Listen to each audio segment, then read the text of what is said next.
Reading with your kids. Hola, ni hao, konnichiwa, assalamu alaikum, shalom, jambo, bienvenidos. Hi, my name is Jedley, and this is the Reading with Your Kids podcast. We are coming to you from the beautiful and historic neighborhood of Reedville in the southwest corner of Boston, Massachusetts. We are so delighted that you're here with us today. Please be sure to join us on social media. Facebook.com/Reading with Your Kids, at Jedley Magic on Twitter, and at Reading with Your Kids on Instagram.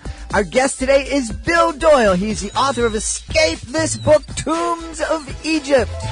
Before we welcome Bill in to challenge us to escape the tombs of Egypt, we want to let you know that this episode of the Reading with Your Kids podcast is brought to you by Vooks.com. Vooks.com. Vooks.com. I love Vooks.com. Vooks combines the love, trust, and safety of children's books with the convenience of online streaming for a whole new way to experience stories with a growing library of animated storybooks that both kids and parents will love. Now, by adding movement, sound, and narration to existing books, Vooks brings stories to life, encouraging the love of reading while promoting literacy, imagination, and focus for children ages 2 to 8 years old. With Vooks, children can learn, laugh, and let their imagination soar, while parents can feel good about letting their little ones enjoy quality, guilt-free screen time. Right now, Vooks is offering a free 1-year subscription to every single teacher and homeschooling parent. We also have free resources to go along with some of our most beloved titles. To learn more, please go to Vooks.com. That's V-O-O-K-S, Vooks.com. Joining us on the line right now from the beautiful city of New York in New York. He is the author of a really fantastic, well, I'm going to say it's a really fantastic book, but I think it's more. I think it's kind of groundbreaking in its way. The name of the book is Escape This Book, Tombs of Egypt. Please welcome to the show, Bill Doyle. Bill, how are you? I'm doing great, Jed, and I'm really glad to be here. I was just mentioning to you that this is the first time I've ever been on a podcast, so I might be just a little bit nervous, but I'm very excited to be here today. Well, and I like the way you describe my book. I have to say, Jed, very fantastic. Maybe another very in front of it, or maybe a really, really fantastic in front of it. I think you're on the right track there. It's a lot of fun. Yeah, so, I don't want to try to describe it. You tell us what makes Escape This Book, Tombs of Egypt, different. Okay, so I have been writing kids' books for about 25 years now. And I switched over I started doing like interactive digital storytelling, like on-screen stuff, things you could do on the screen and touch and move and, things would light up and screens would shift and kept kids' attention.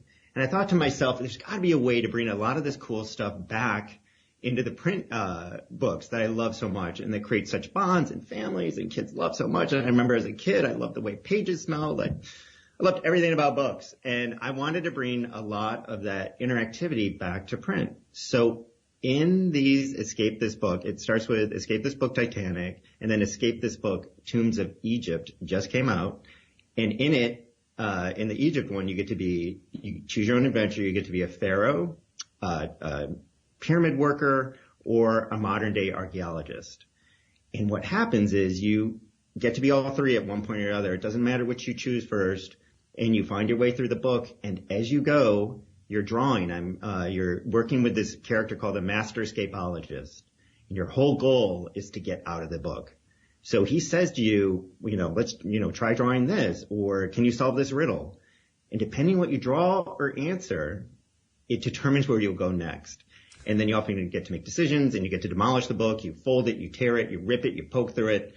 It's just, it's a blast. I could go on, and clearly I have. So it's a lot of fun. A lot of fun, Jed.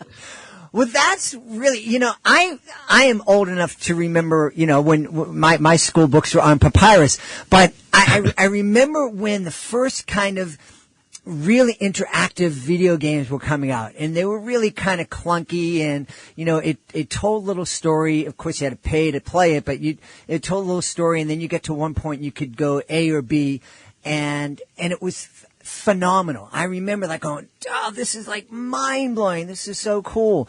And this just seems like you've taken those ideas and put them into a book. And one of the things I'm finding these days is that kids are wanting experiences.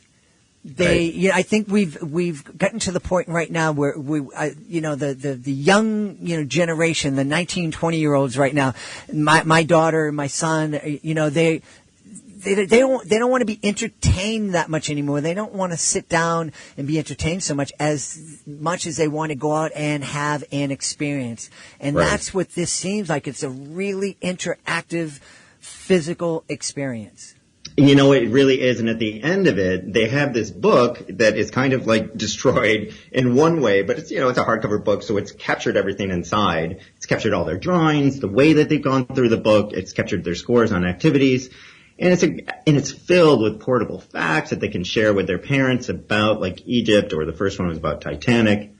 And what gets me really excited too, Jed, is because it has that same, you were just talking about, I remember as a kid too, I was playing the same video games, and it was like those little computer games like, you're in a cave, do you pick up the sword or don't you? Mm-hmm. And I was always so excited about the choices that I was given there. So I wanted to give that same kind of empowerment back to kids, because normally that's reserved, in regular old print books, that's reserved for what I normally do as an author. Mm-hmm. I get to make all the decisions. I choose what's going to happen to these characters. What's cool about these though is you're handing that power over to kids, and it's really kind of exciting. Yeah. So where did I know you were kind of inspired by the fact that you're doing this digital stuff, but the breakthrough, where did you kind of find the solution? How do I take this idea out of the digital mold, which is flashy and it has all these moving parts, and put them into a book, which is, traditionally just kind of, it's there. Yeah. Well, that's the thing, is that I've done, as I just said, I've been writing a lot of different books. I've had a lot of book series. But if the real breakthrough moment was when I took one of the pages, I was planning out these books, and they were originally just supposed to start as a doodle book. My amazing editor, Caroline Abbey at Random House, she's like, you know what, Bill, we've done some great books together. I think we should do a doodle book together. And so, because they're just kind of taking off now too, and they're just a lot of fun. And so I sat down to plan it out, and I happened to fold a corner over one of the pages I was outlining, and I thought to myself, oh wow, what if I asked the kids to do that? Wow, what if I asked the kids to tear this into a flap and fold it over, and it becomes part of the illustration on the other side, and they get to go through a hatchway that they've just torn into. Oh my gosh, what if I can turn this into, you can turn it into a little origami. Like at one point they fold up their own little pyramid they make themselves. That was a breakthrough moment, though. Turning over one of the corners was exciting.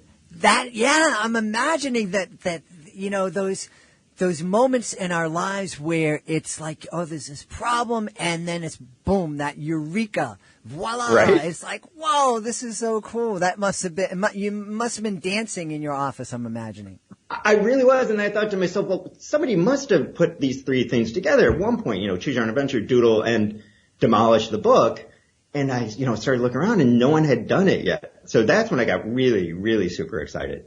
I do have to say that there was a designer over at Random House. Her name is Leslie Mechanic, and she is incredible because she was able to take these illustrations by Sarah Sachs, who's just awesome, and able to take my words, her illustrations, this crazy, bizarre route that we take through the print book. Because, you're bouncing all over the place. It's nonlinear.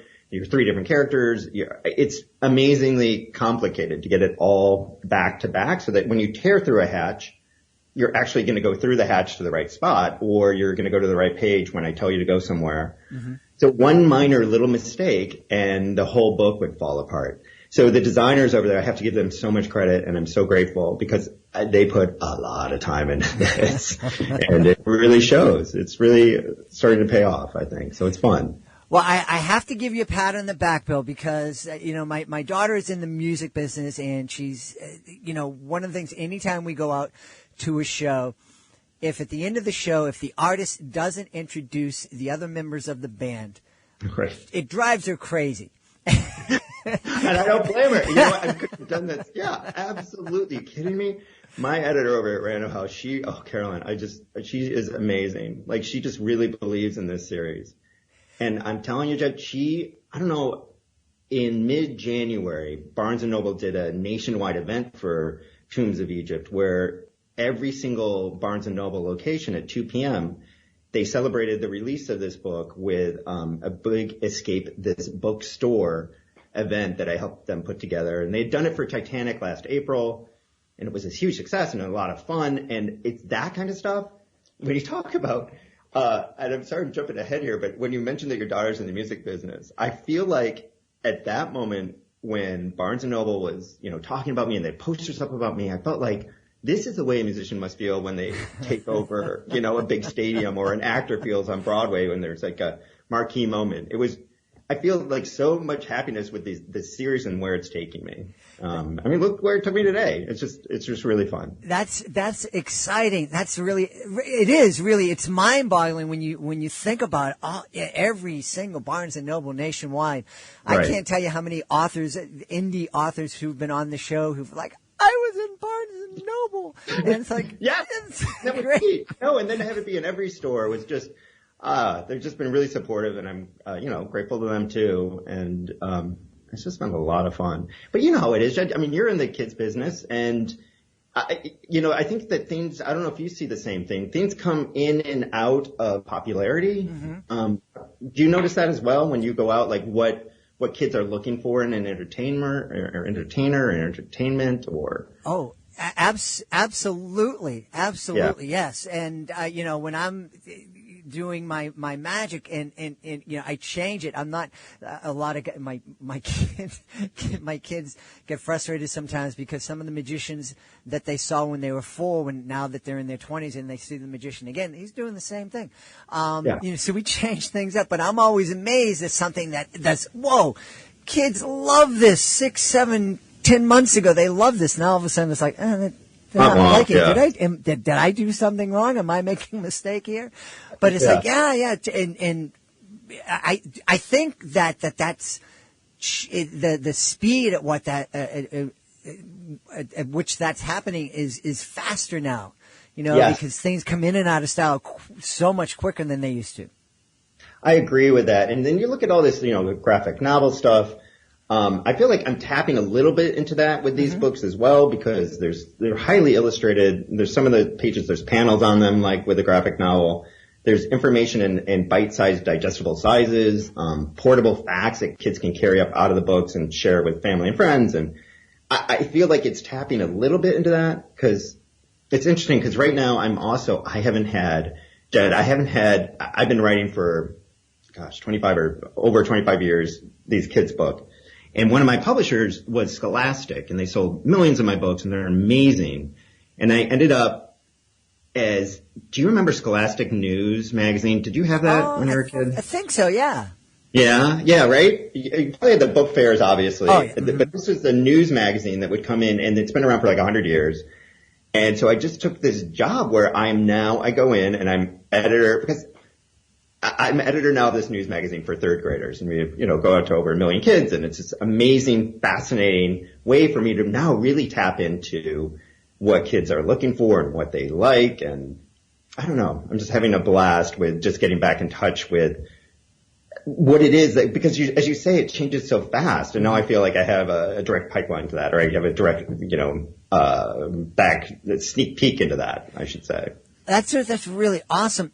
Yeah. One of the things that I was thinking about as we were speaking, and especially speaking about the process to kind of make Escape the book, Tombs of Egypt, or Titanic a reality, is you had to change the way that you were thinking. Writing can be such a solitary thing, but this is much more of as you acknowledge, this is much more of a collaborative effort. Oh my gosh, I'm so glad you. Wow, we didn't even talk about this, did we? Because one of the main reasons I did this and one of the main reasons I took the job at Scholastic was I miss that collaboration. Mm-hmm. I miss that let's put on a show. I got a ukulele in the attic, let's get your grandma's dress out and put on a show. I came to New York City to go to this thing called the dramatic writing program at the film school at NYU. And I was going to go there for graduate school, and I had all these amazing teachers, like Arthur Miller taught me playwriting. I had like Mehmet and John Guare, and I was going to be this incredible playwright, and I was going to be surrounded by people, and we're always going to be working together creatively.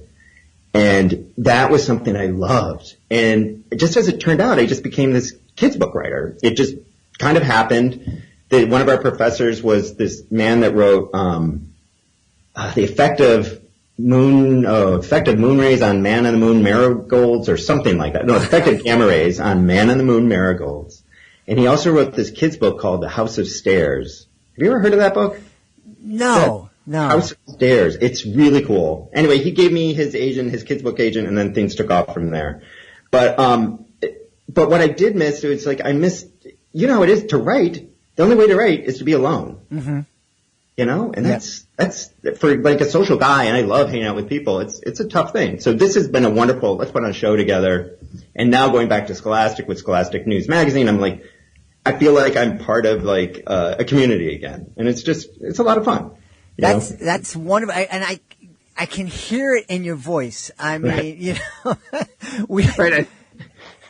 you know, we talk about, you know, kids when they're happy and you see them, they're glowing. I mean, there's so much excitement and animation in your voice when you're talking about this.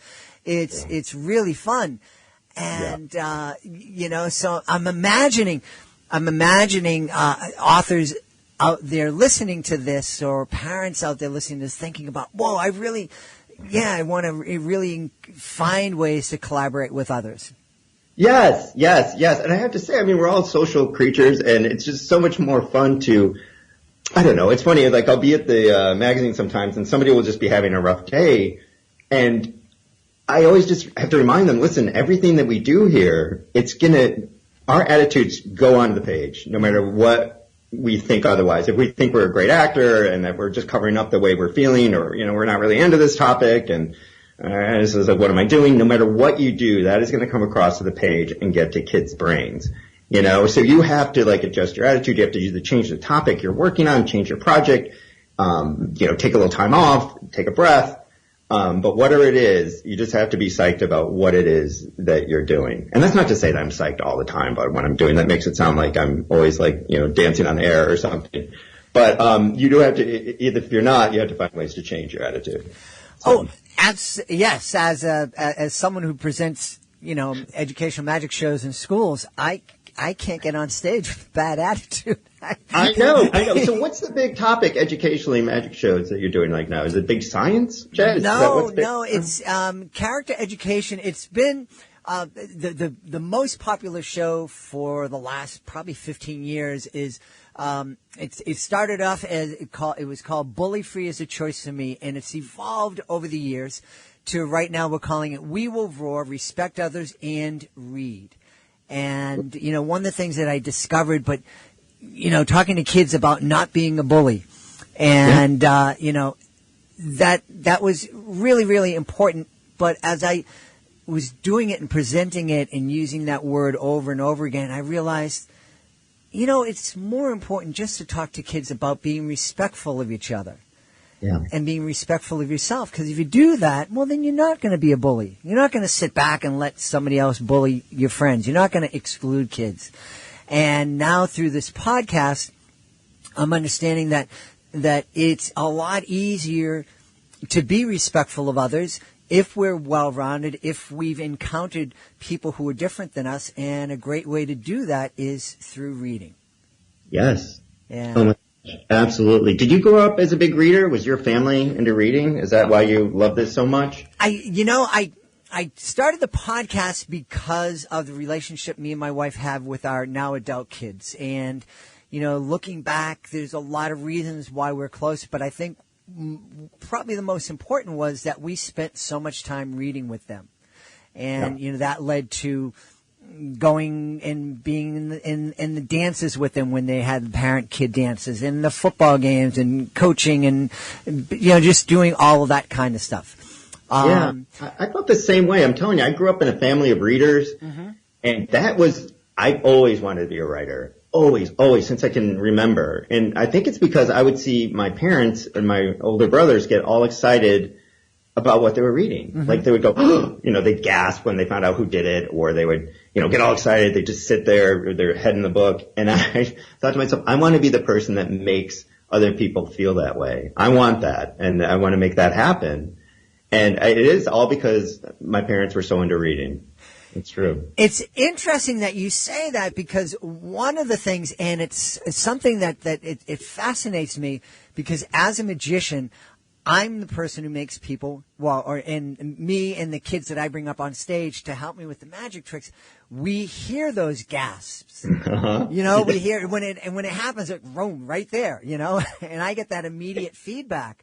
I always wondered, I've, dabbled in writing and, but I, don't have that sense that my writing is making people gasp. And I'm wondering how you get that now, as is, that you're sitting back and that there are kids out there right now folding and mutilating and spindling Escape This Book, Tombs of Egypt. How you feeling experiencing that feedback? Well, I get it through emails. I get it through Facebook. I get it through, these Barnes and Nobles visits. I just went on a school visit on Friday, and the kids are just like, their eyes pop out of their heads when they realize that. And when I say like tear and demolish, and I say this all the time too, they're going to mutilate these books and everything, but it's like more like a buddy thing, like where they're realizing that books aren't anything to be scared of. Mm-hmm. Where it's just like it's more of like this friendshipy type thing, not like where it's a sacred thing that you shouldn't touch, or you don't break the binding, or don't hurt the pages. They have to realize that books should be part of a more casual part of our everyday lives. You should respect them, and there's work that's gone into them, but you shouldn't turn them into some kind of untouchable object. But so to get to your point, though, I have such a blast at school visits, because as when you go there, kids are just so excited mm-hmm. to have somebody there, somebody with your energy jet, or with something that they know, like my books, and you get to walk in there and you just feel like a rock star, right? It's pretty fun. Yeah. It's pretty. Yeah, and it's weird for me because we've lived in the same neighborhood now for 20 years, and my kids were in school. I would go and anytime they needed somebody, hey, can you come in and do an assembly? It's like, oh, of course, Right. So now a lot of my kids, the kids who went to school with my kids are now in their 20s. And I've run into them on the street, and they come up and they remember, hey, look, and I look at them, I go, I have no idea who you are. But I don't tell them that. I go, hey, yeah, good to see you. What's up? No, but that's fantastic, though. But were your kids embarrassed when you would go in to do this? I don't have kids, so I don't have to experience this, but were they embarrassed when you would go in? They never expressed that, because it started early. I'll share this. You might get a kick out of this. My wife's been a teacher now for 33 years, and, she was teaching, for 6 or 7 years before my son was born, and I had been in social work, so we were like, we're not going to be the parents who don't show up. My wife works in an urban school, and if they have an open house, she was at one school that had 1,500 kids in it, and if they had 20 parents for an open house, they would celebrate. And we're like, no, we're going to get to every single event, and no matter what, one of us is going to be at every event. And so the first PTA event when my son was in kindergarten, my wife was busy, and I was doing a week of shows at a fair in Maine.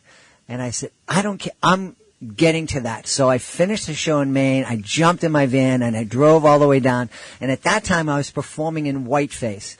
And I had cleaned most of the makeup off, but evidently I had a little bit of blue on my eyelids.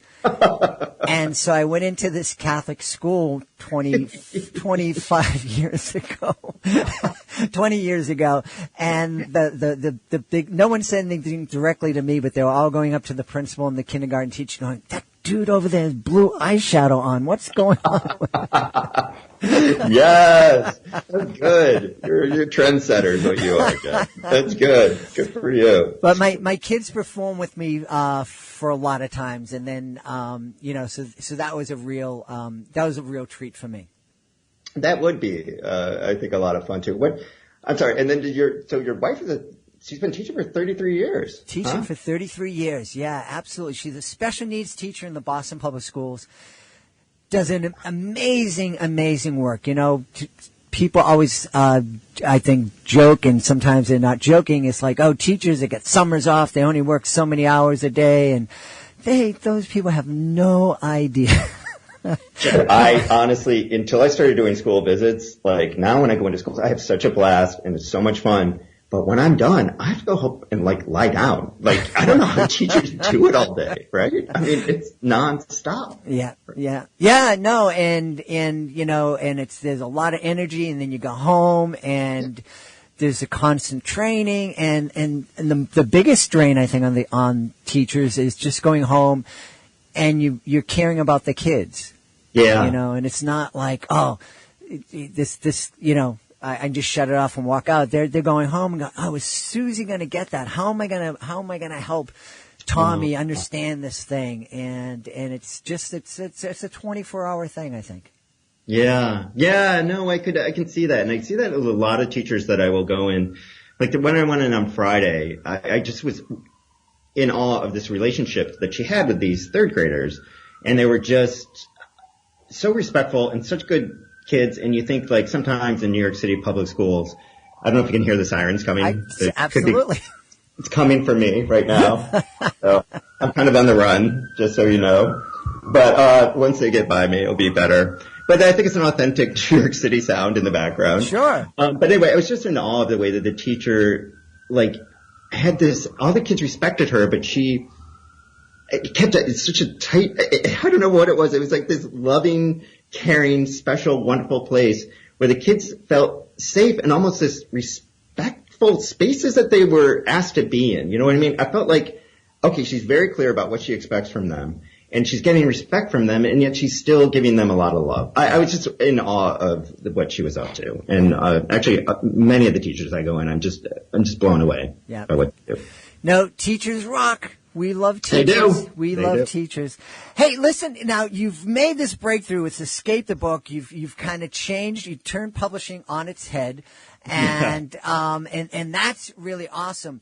What's the next step for Bill Doyle? Do you have a book where an idea where you're going to take books and turn them into flying machines or something like that? Or? Oh my God, that's a great idea, Jed. Absolutely. How'd you know? How'd you get in my head?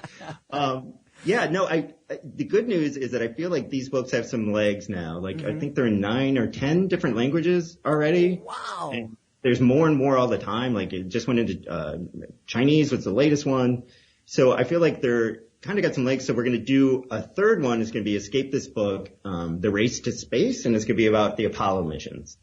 And then, with my other series, there's always people coming around who say, we're going to turn this into a TV show. There's been some very, very, very close calls with that kind of stuff. And there's a couple of those out right now. So fingers crossed. But, I used to really blow in the wind with those kind of things. I don't know if you're the same way too. Somebody will come up to you and Jed, you should have your own TV show and it's going to be amazing. And you're for a while, you'll really buy into that and it should happen and it's wonderful. But if you get too caught up into that kind of thing from responses from people, you can really kind of get off track. Mm-hmm. So what I've tried to be is really focused on, okay, now I'm going to do Escape This Book, Race to Space, and then we'll do the next Escape This Book. And in the meantime, with all this TV buzz and stuff going on in the back of my head, I just keep it there as frosting. You know what I mean? It's frosting on the cake. If it happens, wonderful. But I no longer freak out and oh my God, it's going to happen. I just kind of take a deep breath. Excellent advice. Yeah. Excellent advice. And in the meantime, I think folks should take a nice deep breath and then go and find you online. Where can folks connect with you online? The easiest way to find me is go to BillDoyleBooks.com. So that's BillDoyleBooks.com. And then there's just a contact me button on there, and I'd love to hear from everybody. And, here's some ideas of what they would like to escape this book, or, what kind of flying machine they would like us to turn this into, Jed. So please get in touch, though. I love that. We want to encourage everybody to check out your website, and really my hat's off to my friends over at Random House because this was it was different.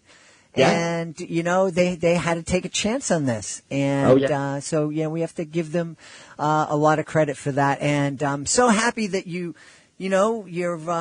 found ways to collaborate and to, kind of feed that part of your soul. Yes, absolutely. Yeah. Absolutely, Jed. And it's been so fun to talk about it with somebody that is just as excited as I am about entertaining kids. So thanks. Well, we're looking forward to you coming back on the show to talk about the next Escape This Book. In the meantime, there are two out there that you can check out. Escape This Book, Titanic is the first, and Escape This Book, Tombs of Egypt is the one that just came out. We've been speaking to the author and inspiration behind the books, Bill Doyle. Bill, thanks so much for being part of the show. Thanks for having me, Jed. Please be sure to join us for the next edition of the Reading with Your Kids podcast. Our guest will be Patrick Arguin. He is the author of Tools of the Heart. This is a wonderful, wonderful series. You don't want to miss that conversation. Next episode, Patrick Arguin, author of Tools of the Heart. We want to thank the folks who made today's show so very wonderful. Of course, we want to thank Bill Doyle. Be sure to check out Escape This Book, Tombs of India. Also want to thank my sponsor, Books.com, VOOKS, Books.com. A great, great service. Check it out today. And if you're a teacher, you can get a free 1-year subscription. Let them know that you heard about books here on the Reading with Your Kids podcast. Also want to thank my amazing producer, Fatima Khan. Be sure to check out her blog at readingwithyourkids.com. I want to thank my beautiful and amazing wife for all the support she gives me. I want to thank you. Thank you so much for being part of our beautiful Reading with Your Kids family. Thank you so much for joining us today. But most of all, thank you so very, very much for making the world a better place. And you do that when you read with your kids. I'll be looking for you in the next edition of the Reading with Your Kids podcast.